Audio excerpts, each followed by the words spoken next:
As we meet here today, the National Labor Relations Board has hundreds of decisions that it must redecide, 436 decisions made between January 2012 and July 2013 that were made invalid by the United States Supreme Court's unanimous ruling this summer. This enormous load of cases to redecide is no surprise to me, and it shouldn't be a surprise to anybody. In December 2011, 47 Republican senators sent a letter to the President urging him not to go around Congress with his appointments to the NLRB. The President ignored our request, appointed Ms. Block along with two other individuals to the NLRB in January of 2012. It wasn't just ignoring our opinion. The President ignored the Constitution. He used recess appointment power at a time when the Senate wasn't in recess. And that's not just my opinion, it's a fact.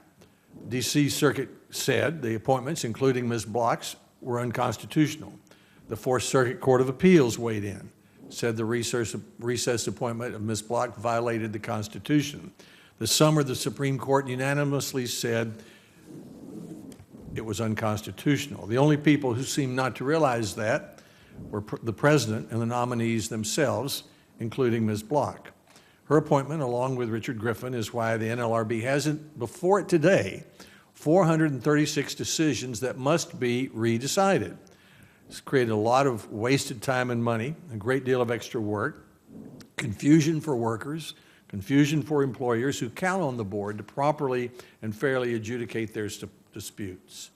The board's own website says it has a, quote, daily impact on the way America's companies, industries, and unions conduct business, unquote. The process for redeciding the cases will extend the legal expenses and uncertainty for hundreds of employees, employers, and unions who are party to the case. Instead of being able to focus on strengthening and growing a business, these folks are trapped in NLRB limbo. Now, Ms. Block is here today to serve on the board, this time proposed in the constitutional way. She's been nominated for a term that would begin in December, a little over 3 months from now. The President has submitted her nomination with adequate opportunity for Congress to consider that nomination. That's a good start. But I'm concerned that the American businesses and workers who count on the NLRB for stability are being asked to rely on the judgment of someone who chose instead to create confusion and instability. Ms. Block served on this board under an unconstitutional recess appointment. She stayed in that position 18 months. She participated in hundreds of decisions. I said then that her actions revealed a troubling lack of respect for the Constitution's, the separation of powers, and the Senate's constitutional role to advise and consent. Putting that aside, I'm concerned, too, that in her time on the board, Ms. Block has demonstrated a willingness to tilt the playing field toward organized labor. I'll have some questions about that when my time comes.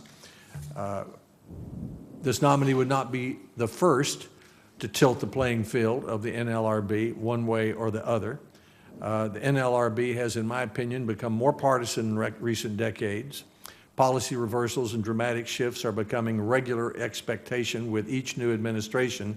So I intend, with Senator McConnell of Kentucky, next week to introduce legislation to restore the National Labor Relations Board to its intended role of acting as an umpire and applying the law fairly and impartially instead of acting as an advocate for one side over the other. That's how important I think the board is, how important I think it is that it be a stabilizing force. So, Ms. Block, I thank you for being here. I look forward to hearing your thoughts and having a chance to ask some questions.